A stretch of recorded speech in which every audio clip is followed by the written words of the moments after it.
Bismillahirrahmanirrahim. Assalamualaikum warahmatullahi wabarakatuh.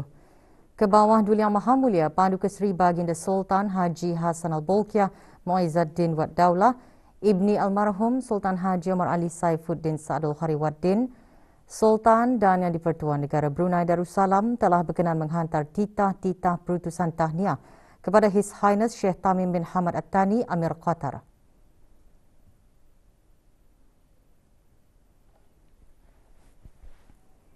His Excellency Sheikh Khalid bin Khalifah bin Abdul Aziz At-Thani, Perdana Menteri dan Menteri Dalam Negeri Qatar dan Kerajaan serta juga rakyat Qatar sempena Hari Kebangsaan Qatar.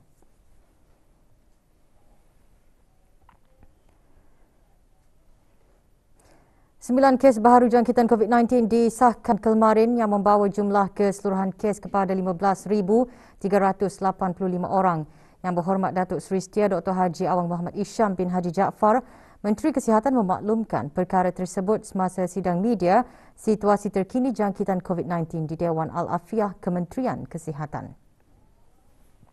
Daripada jumlah tersebut, 8 adalah kes tempatan, manakala 1 adalah kes import.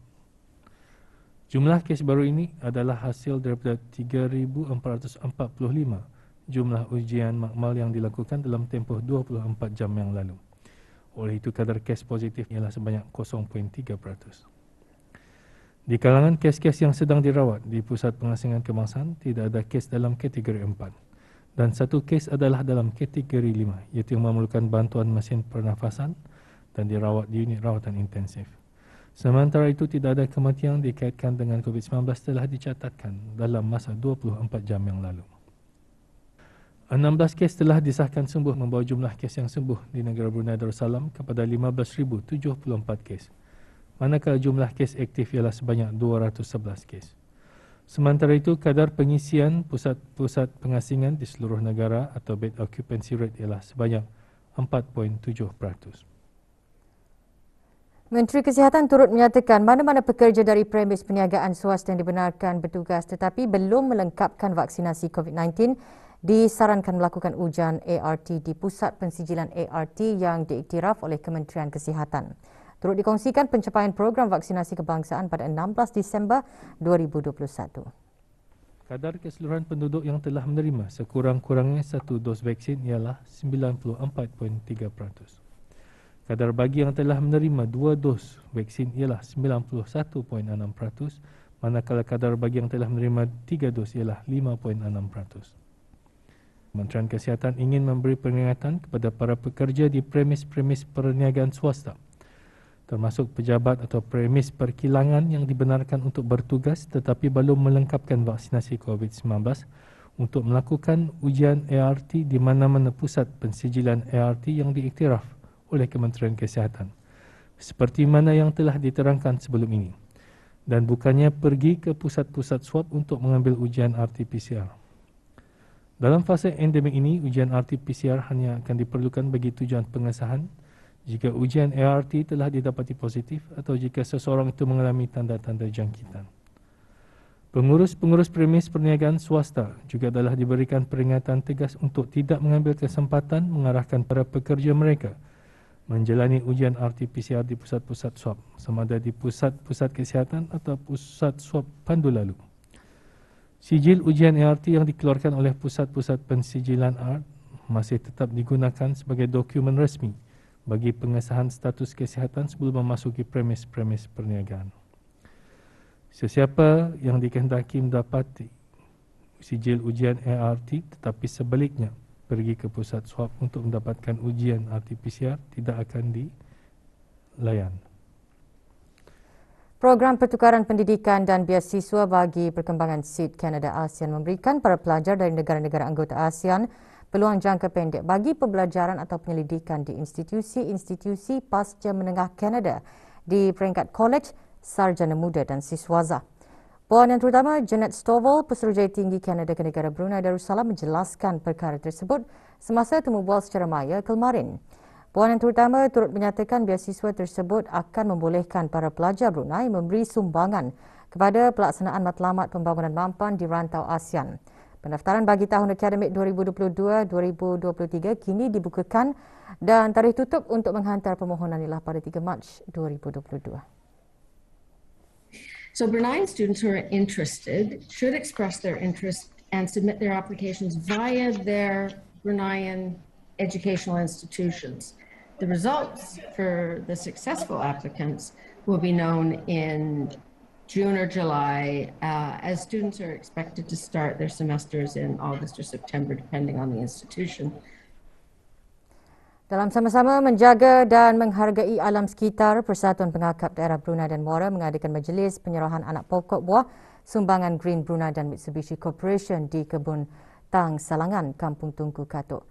Hadirin yang berhormat dan Karunisa binti Awang Haji Syari Ahli Majlis Mesyuarat Negara selaku pengerusi Green Brunei. 50 anak pokok buah pelbagai jenis diserahkan oleh perwakilan Mitsubishi Corporation kepada para pengusaha kebun.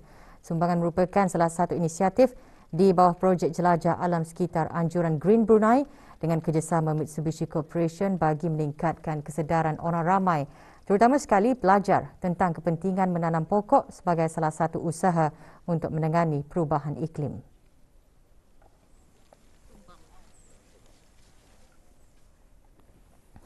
Pusat Ehsan Al-Amira Al-Hajjah Mariam dan Imagine sendirian berhak menerima anugerah cemerlang ASEAN bagi kebajikan dan pembangunan sosial AOSWADA.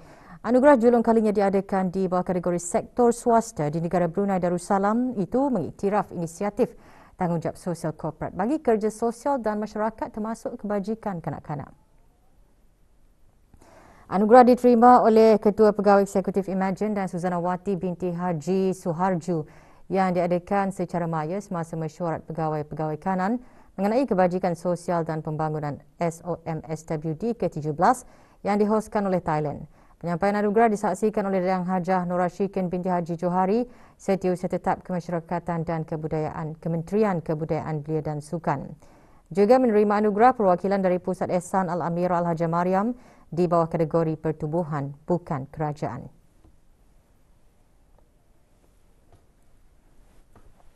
Allah Subhanahu wa Ta'ala menciptakan manusia adalah semata-mata untuk beribadat dan memperhambakan diri kepadanya dengan mengerjakan semua yang diperintahkan dan meninggalkan segala larangannya. Antara amal ibadat yang boleh mendekatkan diri kepada Allah Subhanahu wa Ta'ala ialah dengan berzikir. Perkara tersebut antara intipati khutbah Jumaat bertajuk Zikrullah Menjana Negara Sejahtera. Khutbah menjelaskan berzikir sangatlah digalakkan kepada umat Islam. Ini kerana manfaat zikir itu adalah amat besar dan sangat hebat. Adapun antara manfaat zikir itu ialah mendapat perlindungan Allah Subhanahu wa Ta'ala dan dilepaskan dari mara bahaya.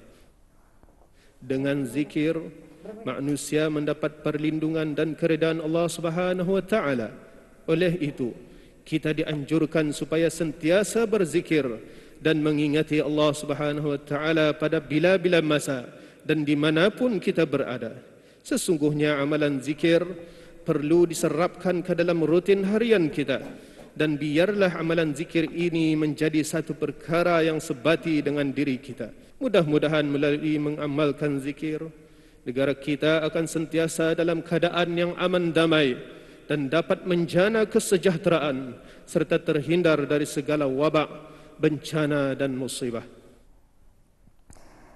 Dalam usaha bersama membendung penularan wabak COVID-19 di negara Brunei Darussalam, Malam Munajat Anjuran Kementerian Hal Ehwal Agama secara maya yang diadakan setiap hari Sabtu akan diteruskan hari ini, 18 Disember 2021 bermula pukul 6.30 petang. Antara pengisiannya membaca surah Yasin, berzikir dan merafakkan doa agar rakyat dan negara Brunei Darussalam terhindar dan terselamat dari segala bala bencana dan penyakit berbahaya khasnya wabak COVID-19. Orang ramai yang berhasrat menyertai Malam Munajat boleh menekan pautan tertera atau mengikuti secara langsung melalui Instagram @pdi_kheu. Atur cara dan buku munajat boleh diperoleh dengan mengimbas kod QR yang disediakan. Bahagian Khidmat Nasihat Keluarga Jabatan Hal Ehwal Syariah Kementerian Hal Ehwal Agama akan mengadakan webinar kursus pasca perkahwinan secara dalam talian selama 2 hari pada 20 dan 21 Disember 2021. Kursus akan bermula pada pukul 8 pagi hingga 12 tengah hari dan 2 petang hingga 4 petang. Beberapa kertas kerja akan dibentangkan termasuk kertas kerja perdana bertajuk Demi Cintaku Padamu. Pendaftaran bagi mengikuti kursus ini adalah percuma dan terhad kepada 25 pasangan sahaja yang sudah berkahwin 3 tahun ke atas. Maklumat lanjut, hubungi bahagian khidmat nasihat keluarga di talian 224-1267 pada waktu pejabat. Sesi persekolahan penggal pertama bagi sesi akademik tahun 2022 bagi sekolah-sekolah rendah menengah, pusat-pusat tingkatan 6, sekolah-sekolah vokasional dan Institut Pendidikan Teknikal Brunei IBTE di bawah kawalan Kementerian Pendidikan dan sekolah-sekolah swasta akan bermula 3 Januari 2022 dengan sesi pengajaran dan pembelajaran secara bersemuka dijalankan secara berperingkat. Dalam pada itu, beberapa buah kedai buku sudah membuat persiapan lebih awal untuk memastikan semua bekalan peralatan sekolah mencukupi. Kedai-kedai buku kini banyak menerima tempahan sejak awal bulan lagi setelah menerima senarai-senarai buku yang diperlukan oleh pelanggan.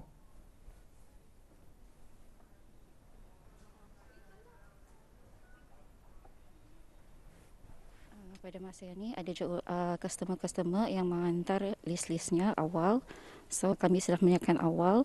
Kalau sudah ready, kami akan menelpon dorang untuk mengambil bila dorang akan berguna.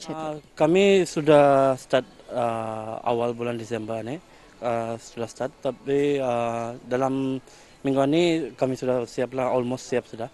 By next week, semua barang-barang keperluan sekolah memang ada. Seperti lazimnya, barang sekolah dan seragam sekolah menjadi keutamaan para ibu bapa. Namun disebabkan sesi persekolahan bagi sekolah rendah tahun hadapan hanya melalui dalam talian, para ibu bapa hanya memfokuskan kepada buku-buku teks dan kertas kerja serta peralatan sekolah.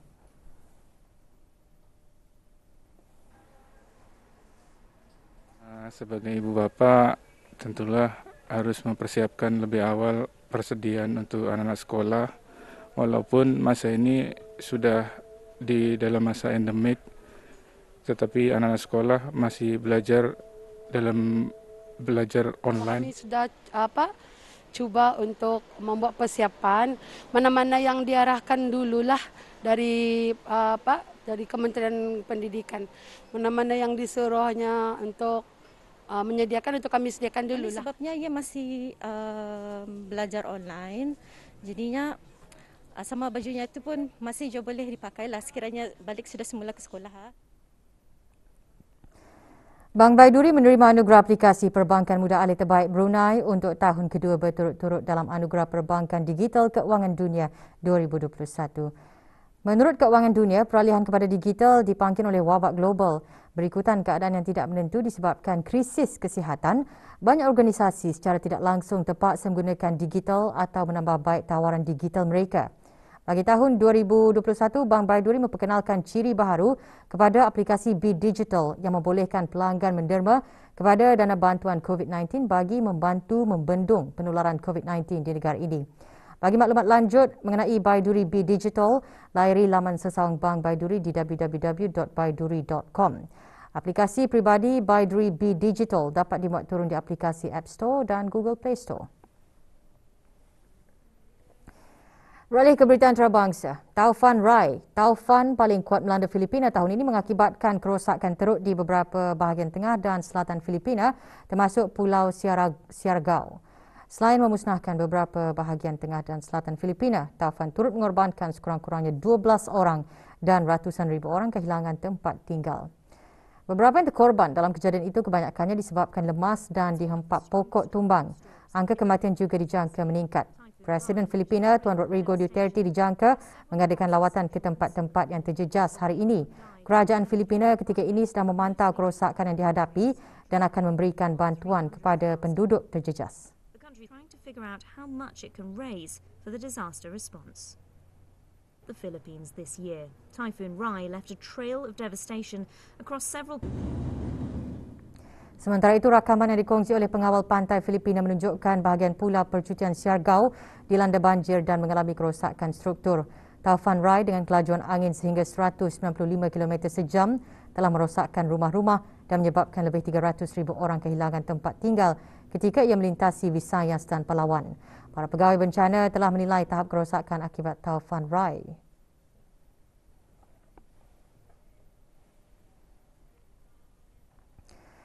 Vaksinasi dan kadar jangkitan awal yang tinggi membantu mengekalkan gelombang terbaru COVID-19 yang dipacu oleh varian Omicron menjadi sederhana berbanding sebelumnya. Ini menurut Menteri Kesihatan Afrika Selatan Joe Pala.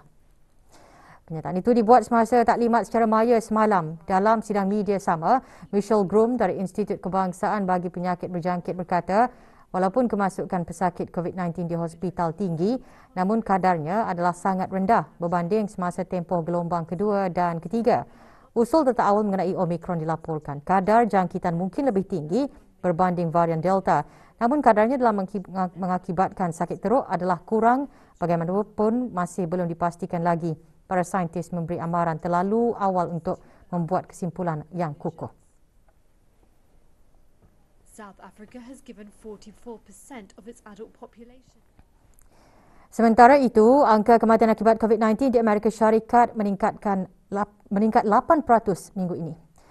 Para pegawai Amerika Syarikat menggesa penduduk awam setempat untuk mendapatkan vaksinasi. Ketua Pasukan Respons COVID-19 Rumah Putih juga memberi amaran kes-kes meningkat ke atas mereka yang telah menerima vaksin lengkap namun tetap dijangkiti tetapi hanya mengalami simptom-simptom sederhana. Ketika varian Delta masih dominan di Amerika Syarikat, para pegawai menjangka Omicron akan mula melepasi ramalan tersebut pada minggu-minggu mendatang.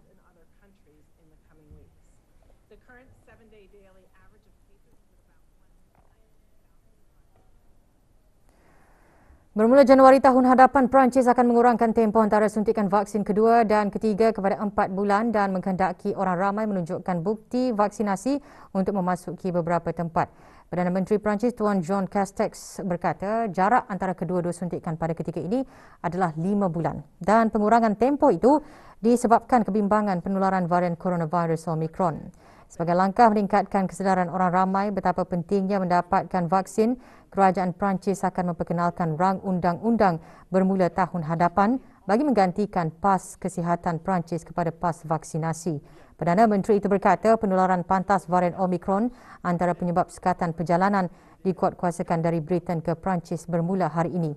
Meskipun gelombang kelima pandemik COVID-19 di Perancis yang didorong oleh varian Delta hampir mencapai kemuncaknya, jelas Tuan Castex, Perancis merekodkan ratusan kes varian coronavirus Omicron dan pihak berkuasa meramalkan ia mungkin merebak dengan pantas dan menjadi dominan pada awal tahun hadapan.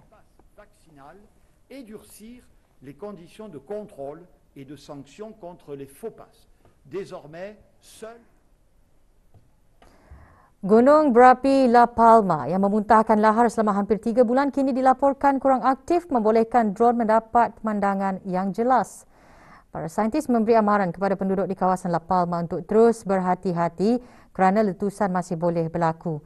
Menurut pakar Institut Gunung Berapi Kepulauan Canary, tiada aktiviti seismik dari Gunung Berapi Cumbre Vieja di Pulau La Palma direkodkan sejak Isnin lalu. Pihak berkuasa di pulau itu membenarkan penduduk yang dipindahkan pulang untuk membersihkan rumah mereka yang dilitupi debu pada Khamis lalu tetapi masih ramai yang kehilangan tempat tinggal.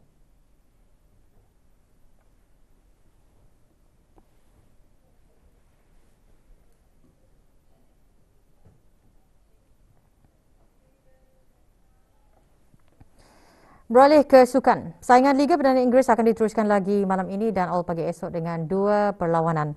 Malam ini Aston Villa akan melayani kunjungan Burnley, manakala awal pagi esok Leeds United bertemu Arsenal.